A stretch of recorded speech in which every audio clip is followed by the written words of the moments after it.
terpaksa banget. Joget dong, joget, joget.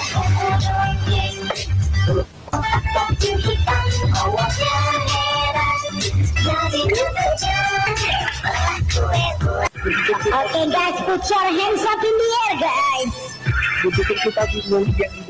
Shalom teman-teman semua, dimanapun kita berada saat ini, kiranya kita semua tetap berada dalam keadaan sehat dan apapun yang merupakan aktivitas kita sepanjang hari ini, kiranya Tuhan Yesus memberkati.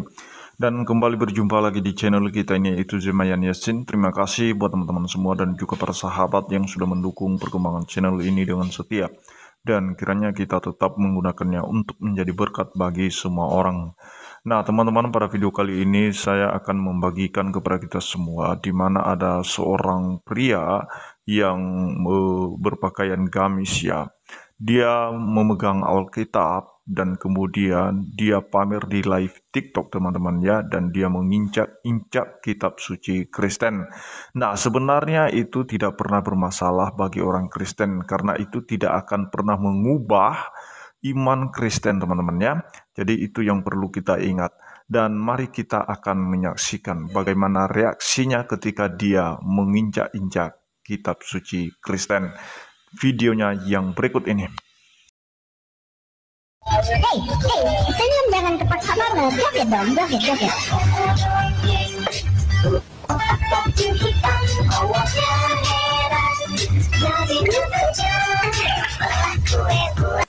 Oke guys, put your hands up in the air guys.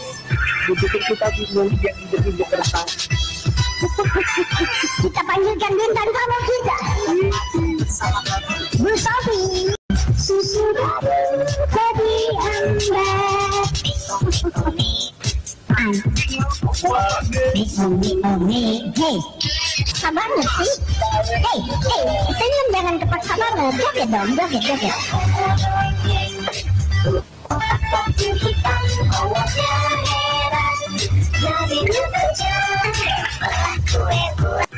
Oke guys, put your hands up in the air guys.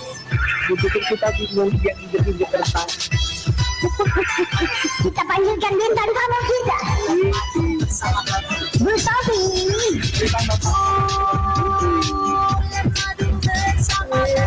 Asik.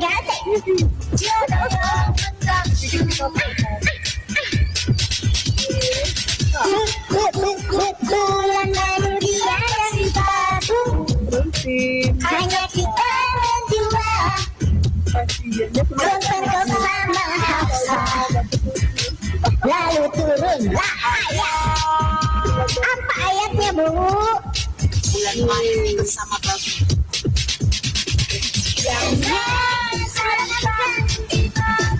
Yang luaskan Allah. Kenapa logika? Malu kau sekarang? Malu?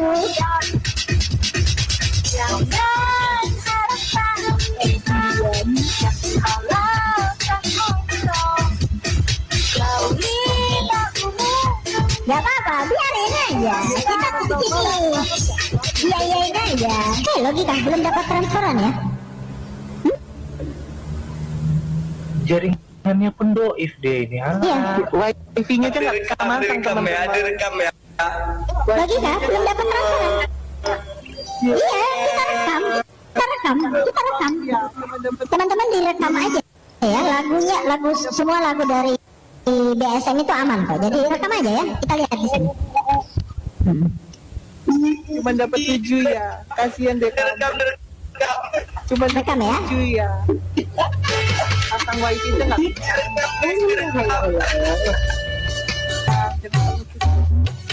Naisukan kado namanya, kalau merasa paling tersolimi jarang Sudah bidadari. Iya lagunya pas orang yang lagi kesusahan. Iya. Beli susu anak.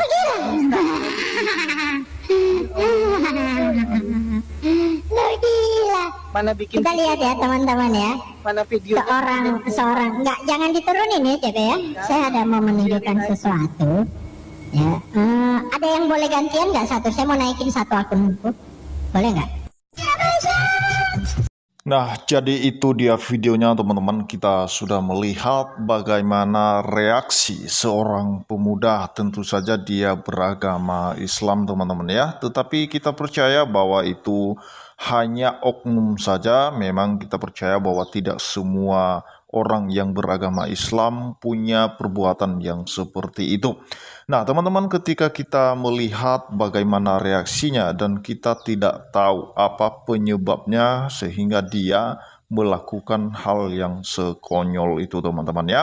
Dan memang mereka-mereka yang khususnya para polemikus ini, teman-teman, dan mereka juga oknum-oknum ustadz seperti Ustadz Kainama misalnya, Ipung Atria, itu suka sekali membahas tentang kekristenan dan juga itu tidak terlepas. Mereka juga memegang Alkitab Kristen, teman-teman, dan itu yang menjadi pembahasan mereka kepada umat-umat mereka atau jemaah-jemaah mereka. Bahkan kita lihat di beberapa waktu yang lalu itu Ustadz Ipung Atria itu dia dengan tiba-tiba mengajak jemaat yang kaum awam untuk berdebat, untuk diskusi soal isi Alkitab. Dan sehingga Ipung Atria itu mengambil kesimpulan, teman-teman ya, bahwa orang Kristen itu menurut Alkitab tetap masuk neraka. Dan itulah cara-cara guru-guru palsu untuk membelokkan kebenaran. Nah, teman-teman, terkait apa yang dilakukan oleh seorang pria tadi, kita tidak tahu ya, apakah penegak hukum masih bisa membuka mata melihat ini, atau memang sama sekali tidak peduli dengan tindakan-tindakan seseorang yang seperti ini, yang dimana ini sebenarnya, teman-teman, justru itu menimbulkan kebencian di antara umat beragama ketika ada oknum-oknum yang semacam ini.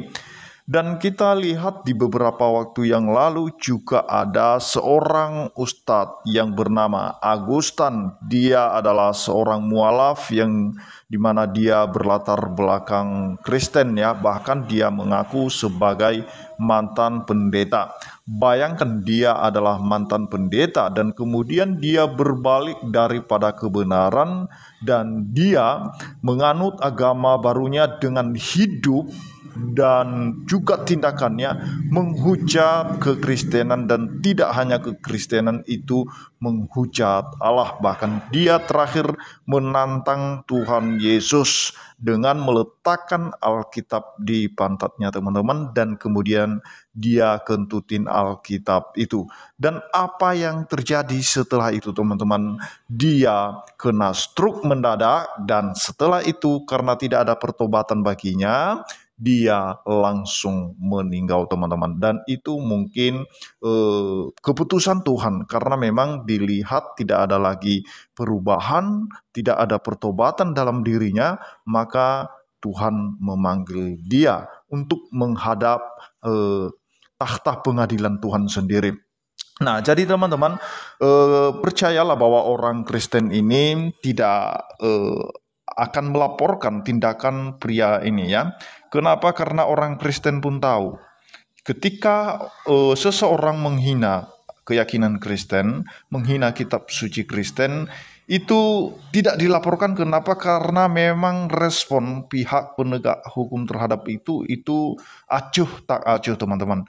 Itu yang mungkin membuat kita sebagai minoritas merasa diperlakukan tidak adil. Tetapi kita sebagai orang beriman, orang Kristen, kita harus menyuarakan tindakan-tindakan seperti yang dilakukan ini. Kita harus membongkar ke publik supaya orang tahu, supaya juga banyak yang mengetahui agama apa yang dianut oleh pria ini. Apakah itu merupakan buah dari ajarannya sehingga dia melakukan itu, atau memang benar itu diajarkan itu kepada pria ini, karena apa yang diajarkan kepada kita pasti ada buahnya, teman-teman ya. Kalau hal-hal yang tidak baik yang diajarkan kepada kita, pasti tindakan kita tidak baik, hati kita tidak baik, pikiran kita juga tidak baik. Nah, dan itu sudah terbukti, teman-teman ya. Sudah terbukti apa yang dilakukan oleh pria ini, dan kita tidak perlu melaporkannya ini kepada pihak penegak hukum, kecuali kalau memang pihak penegak hukum itu tanpa laporan pun ini sudah bisa diproses.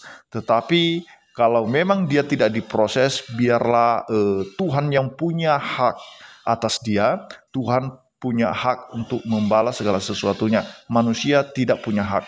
Manusia tidak bisa menjadi Tuhan atas sesamanya. Biarlah Tuhan yang adil. Dialah hakim yang adil, yang menerapkan keadilan itu dalam kehidupan manusia. Dan ingat firman Tuhan bahwa siapa yang menabur, dia akan menuai. Seperti yang dikatakan di dalam Amsal 13 ayat 13, teman-teman ya. Di sana dikatakan, siapa meremehkan firman, ia akan menanggung akibatnya, tetapi siapa taat kepada perintah akan menerima balasannya.